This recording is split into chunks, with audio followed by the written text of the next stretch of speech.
How to enable auto scroll Instagram Reels? So let me inform you that there is no any such tool that help us to enable auto scroll Instagram Reels.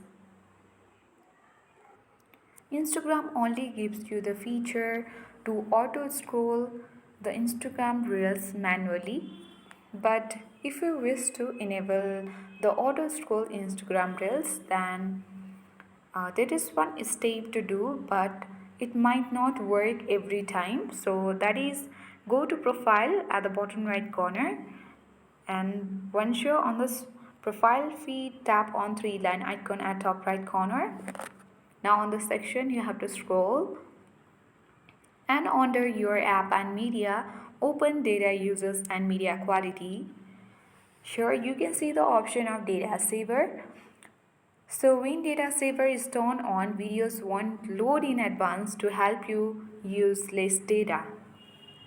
So make sure to turn off the data saver. Then this might help you to enable auto scroll Instagram Reels.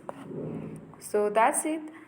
I hope this video was helpful for you. If it was, then hit the like button and subscribe to our channel. Thank you for watching and see you in the next video.